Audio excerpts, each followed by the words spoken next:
आज चाहिँ मैले बिहानदेखि बेलुकासम्म एउटै मात्र भाँडोमा पकाएँ। सो हेलो एभ्रिवान, आज चाहिँ म गर्दैछु 1 पट च्यालेन्ज। यसमा चाहिँ मैले दिनभरि जे खान्छु एउटा मात्रै भाँडामा पकाएर खान्छु। त्यसको लागि मैले कुकर लिएको छु। बिहानको सुरुवात तातो पानीबाट, त्यसको लागि मैले कुकरमा पानी तताउन राखेँ। तताउनुसम्म त ठिकै हो, तर त्यो भाँडोबाट कपमा पानी हाल्दा चाहिँ हल्का समस्या पर्यो। It's time to drink. खाना पकाउनु पर्यो भनेर हेरेको सब्जी नै रहेनछ। त्यसपछि दाल र भात खाने निर्णय गरियो। अनि त्यसको लागि मैले गिलासमा दाल राखेँ अनि तल चाहिँ चामल, एक तिर्से द निशान। 2 सिटीमा भात र दाल रेडी। अब दाल त तड्का लगाउनु पर्यो, त्यसको लागि कुकर चाहियो। अब भात चाहिँ सबै निकालेर मैले थालमा हालेँ अनि तड्का चाहिँ फेरि कुकरमा लगाएँ, किनभने एउटा मात्रै भाँडो प्रयोग गर्नुपर्ने छ। आजको खाना सिम्पल दाल भात अनि अचार, अझै एउटा डल्ले खुर्सानी पनि।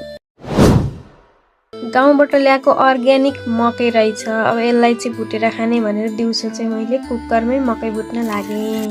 खत्रै फुला उठ्यो होला भनेर हेरेको त फुला नै उठ्या रहन्छ। तर यस्तो मकैले छिटो पेट भरिन्छ अनि आडिलो पनि हुन्छ। त्यसपछि दाँत बलियो गराएर म कुत्रु मकै खान थालेँ। साँझतिर म गएँ सब्जी पसल अनि मटर लिएर आएँ। अब कुकर मात्रै प्रयोग गर्नु छ, तर सब्जी र भात कसरी पकाउने होला भन्ने भइरहेको थियो। त्यसपछि मैले भात र सब्जी एकै ठाउँ पकाउने निर्णय गरेँ। यस्तो चाहिँ मैले अल्छी लागेको बेला मात्र गर्थेँ। हजुरहरू पनि अल्छी लाग्दा यस्तो गर्नुभयो होला कि कसो?